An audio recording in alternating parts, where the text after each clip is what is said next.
চট্টগ্রামের মিরসরাইয়ের সরকারহাট এনআর উচ্চ বিদ্যালয়ের প্রাক্তন শিক্ষার্থীদের পূর্ণমিলনী দিনব্যাপী নানা আয়োজনের মধ্য দিয়ে অনুষ্ঠান সম্পন্ন হয়েছে। ২৪ জানুয়ারি সকালে বর্ণাঢ্য র্যালি দিয়ে শুরু হয় দিনব্যাপী কর্মসূচি। র্যালিটি ঢাকা চট্টগ্রাম মহাসড়ক প্রদক্ষিণ করে বিদ্যালয় প্রাঙ্গণে এসে শেষ হয়। পরে দিনব্যাপী অনুষ্ঠানের শুভ উদ্বোধন করা হয়।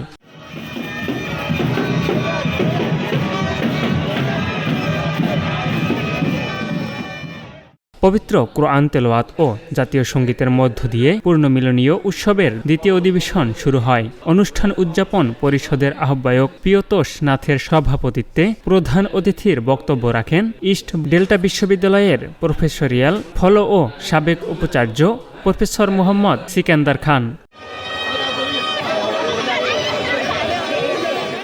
বিশেষ অতিথির বক্তব্য রাখেন চট্টগ্রাম শিক্ষা বোর্ডের সাবেক chairman professor AJM Shahidullah, east delta বিশ্ববিদ্যালয়ের পরীক্ষা নিয়ন্ত্রক ও ফিনান্সিয়াল অ্যাডভাইজার প্রফেসর শামস উদ হুদা। অনুষ্ঠানে স্কুল প্রতিষ্ঠায় অসামান্য অবদান স্বীকৃতিস্বরূপ মরণোত্তর সম্মাননা, মেধা তালিকা ও গোল্ডেন GPA 5 প্রাপ্ত প্রাক্তন ছাত্রছাত্রী সম্মাননা প্রদান করা হয়।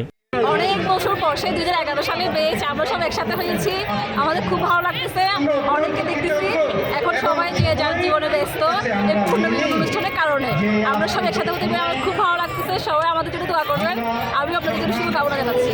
প্রাক্তন ছাত্রছাত্রী ও বিশিষ্টজনের স্মৃতিচারণ, মুক্তিযোদ্ধাদের স্মৃতিচারণ ও বক্তব্য, উপদেষ্টা ও পৃষ্ঠপোষকবৃন্দের সম্মাননা। মোহাম্মদ শওকত ইকবালের সঞ্চালনায় স্মৃতিচারণ করেন এডিশনাল IGP ডক্টর মেজবাহ উন নবী, প্রফেসর ডাক্তার কাজী আব্দুল মান্নান, চট্টগ্রাম মাধ্যমিক ও উচ্চ মাধ্যমিক শিক্ষা বোর্ডের প্রাক্তন পরীক্ষা নিয়ন্ত্রক মাহবুব হাসান, সরাকার আহমেদ জসিম, বাণিজ্য মন্ত্রণালয়ের সাবেক যুগ্ম সচিব পুলক কান্তি বড়ুয়া, চট্টগ্রাম বিশ্ববিদ্যালয়ের বোটানি ডিপার্টমেন্টের অ্যাসোসিয়েট প্রফেসর তাপস কুমার ভৌমিক, আবদুল্লাহ আল মামুন, বীর মুক্তিযোদ্ধা আবদুল্লাহ চৌধুরী, লায়লা আরজুমান বানু, শহীদুল্লাহ ইসলাম রুবেল।